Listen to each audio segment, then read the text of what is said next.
In today's world, where division feels more intense than ever, the film One Battle After Another speaks directly to the chaos and polarization around us.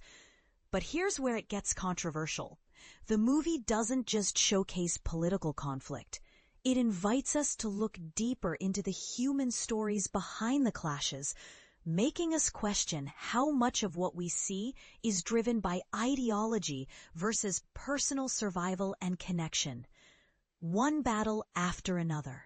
A project that director Paul Thomas Anderson has been nurturing for more than 10 years feels surprisingly fresh and relevant, almost as if it was crafted in response to the very moment we're living through. The film features Leonardo DiCaprio in a rare, playful role as a disheveled, somewhat detached activist at the end of his rope, forced into a desperate escape to protect his daughter. Against a backdrop of authoritarian military forces, fierce revolutionaries, and tense protests, Anderson paints a vivid picture of a society on edge, chaotic, ugly, but deeply human.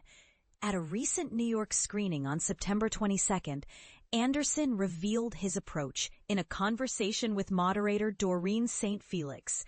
He explained that while politics undoubtedly hover in the background, his story had to be about something concrete and relatable to keep the audience engaged. If politics overwhelm the narrative, he admitted, the audience might tune out. I certainly would. This subtle balance means the film's characters, though often standing on opposing political battlegrounds, have relationships that feel authentic and emotionally charged, even when they clash. Leonardo DiCaprio reflected on the film's arrival during such a divisive period in the United States, emphasizing how the script seamlessly captures the extremism gripping our world today. We're living in a time where people are desperate to find a place they belong, he said. This sense of polarization isn't just a vague backdrop, but an essential part of the character's reality, echoed repeatedly by the cast and crew.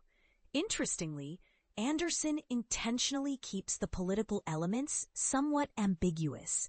Instead of delivering overtly ideological speeches, he wants audiences to grasp political messages through the characters' deeds and choices. One of the most compelling figures embodying this approach is Benicio del Toro's Sensei Sergio, a selfless karate instructor who quietly drives much of the film's political momentum. Unlike the more outspoken revolutionaries, Sergio's influence comes from his plain acts of kindness, such as helping undocumented immigrants find safe refuge. Del Toro described him as having a Harriet Tubman situation, doing good without seeking reward or recognition. This altruistic spirit is crucial to the movie's heart. DiCaprio pointed out that beneath all the turmoil, there's a strong undercurrent about the importance of compassion and mutual aid in dark, divided times. It's a reminder that even when societies seem torn apart by conflicting beliefs, basic human goodness can still bind us. Here's the question that might spark some debate. In a film about division and extremism, can focusing on personal connection be seen as diluting the political stakes? Or does it offer a more hopeful, realistic way to understand and perhaps heal a fractured society?